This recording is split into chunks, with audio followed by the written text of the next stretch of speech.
What does National Police Week mean to you? For me personally, I've been doing this just over 36 years, so it's an opportunity for us as society to honor the over 23,000 names on that wall. It's 23,000 plus people that have sacrificed and their families have sacrificed with the ultimate thing they could do, which is give their life in the line of duty. It's also an opportunity for us as society and the department to recognize the hard work the over 800,000 police officers do across the country every day. And I think that's one of the things we need to focus a little bit more on, is the good work that's occurring in communities across our nation, and specifically here in Manassas, more often.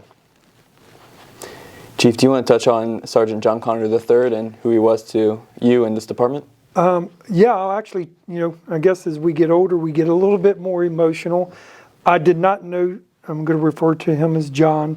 I did not know John personally, but his death did have an impact on me as a person and in my profession.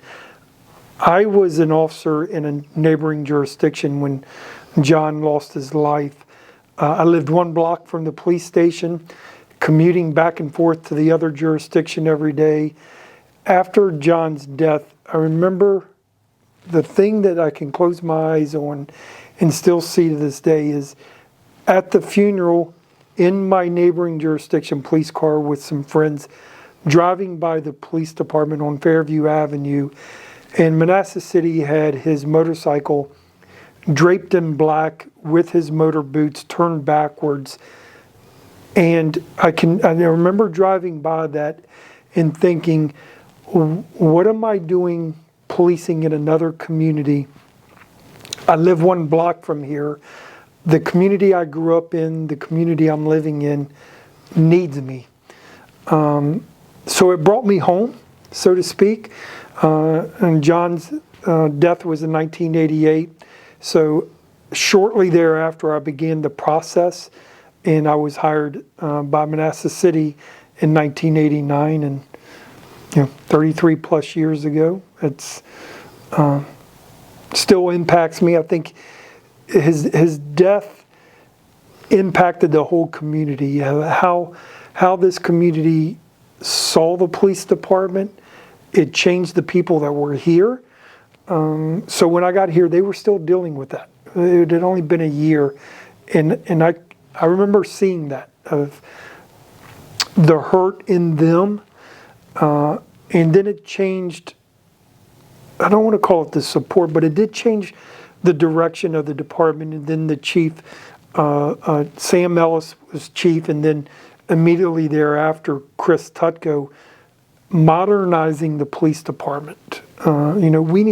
We were considered a small suburb of DC, which we kind of were, but we had to modernize because violence was on the rise then. The crack epidemic was coming in at that time. So it changed everything about us. I'm sorry if I went on too long.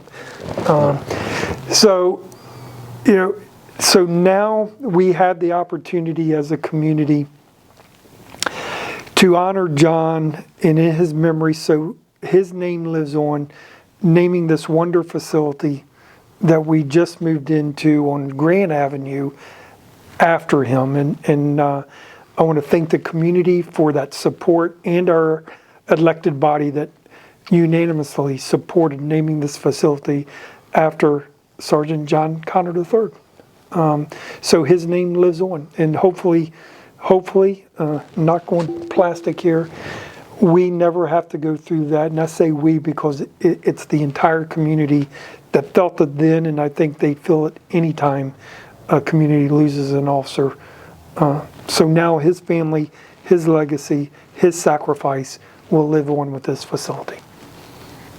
Excellent.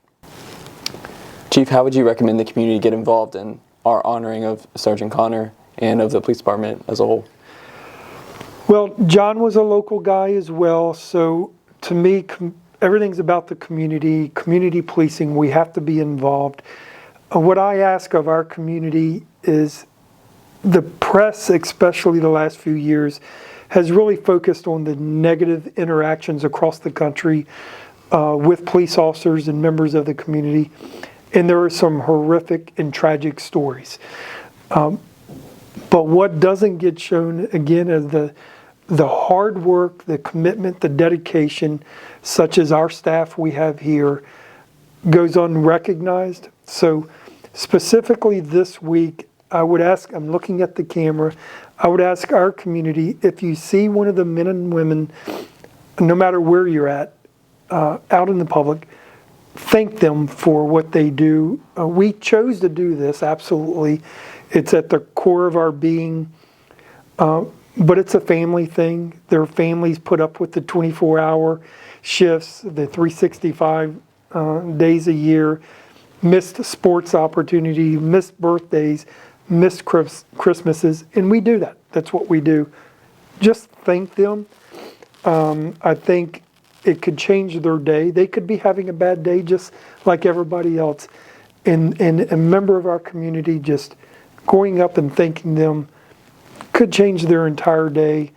And who knows, you could make a friend for life, as I say.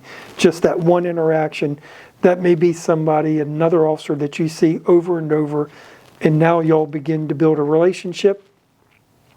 And at the core of it, that's what we're looking for, building those relationships. So that's what I ask. I think it's simple enough. I don't think it's too much of an ask. And I think it could go a long way. Excellent. As always, you can continue to follow us on social media to continue to get updates about what we're doing throughout Police Week. Thank you. Thank you. Have a great day.